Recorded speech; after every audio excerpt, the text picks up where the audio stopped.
ದೀರ್ಘವಾಗಿ ಮಾತಾಡ್ತಾರೆ, ಹೇಗಿರುತ್ತೆ ಟ್ರೈನಿಂಗ್ ಎಲ್ಲ.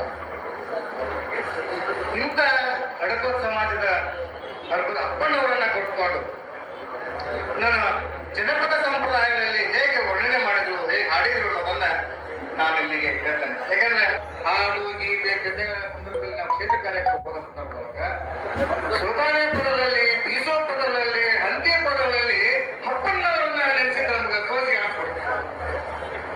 ನಾವು ಬೇರೆ ಶರಣನ್ನ, ಅಕ್ಕಮಾರೇವಿ, ಬಸವಣ್ಣ, ಚನ್ನಬಸವಣ್ಣ ಇವರನ್ನ ವರ್ಣಿಸ್ತೇವೆ ಹಾಡಿದ ಕೇಳಿ. ಆಗ ಹಡಪದ ಅಪ್ಪನವರನ್ನ ಕುರಿತ ಹಾಡಿದ್ದನ್ನ ಕೇಳಿ ನನಗೆ ಎಷ್ಟು ಖುಷಿ ಆಗ್ತದೆ ಅಂದ್ರೆ, ಅಲ್ಲ ಅಲ್ಲ ಅಲ್ಲ ನಮ್ಮ ಜನಪದಲ್ಲಿ ಎಷ್ಟು ದೊಡ್ಡ ಗುಣ ಇದೆಯಲ್ಲ ಅವ. ನಾವು ಬೇರೆ ಹಿನ್ನೆಲೆಯಲ್ಲಿ ಆಲೋಚನೆ ಮಾಡ್ಕೊಂಡು ವಿಚಾರ ಮಾಡ್ಕೊಂಡು ನಾವು ಬೇರೆ ಬೇರೆ ಅಂತ ಮಾಡಿದ ಜನಪದಲ್ಲಿ ಯಾವುದೂ ಇರಲ್ಲ.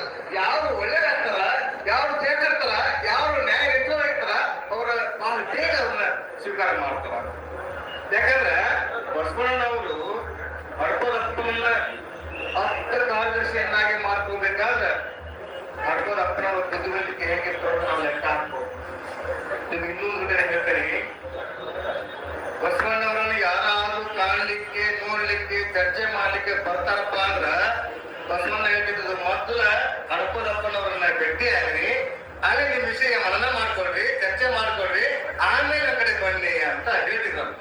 ಯಾಕಂದ್ರೆ ಒಂದು ಅಧಿಕಾರಿ ಒಳಗ ಒಬ್ಬ IAS ಆಫೀಸರ್ ಅಂದ್ರೆ IAS ಮಂತ್ರಿ ಬಿಡಬೇಕು, ಮಂತ್ರಿ ನಿಮಗೆ ಆದ್ರೆ ಅವ್ರ ಅಸ್ಟೆಂಟ್ ಕಡೆ ಅಸ್ಟೆಂಟ್ IAS ಆಫೀಸರ್ ಬಹಳ ಚೆನ್ನಾಗಿರ್ತಾನ. ಯಾಕಂದ್ರೆ ನಮ್ಗೆ ಅನೇಕ ರೀತಿ ಅನುಗುಣ ಆಗಿರ್ತಾವ. ಹಂಗ ನಮ್ಮ ಬಸವಣ್ಣವರು ಬಹಳ ಜ್ಞಾನಿಗಳು, ಬುದ್ಧಿಜೀವಿಗಳು, ಅವರು ಸಮಾನ ಅಧಿಕಾರಗಳು ಎಲ್ಲವೂ ಇದೆ.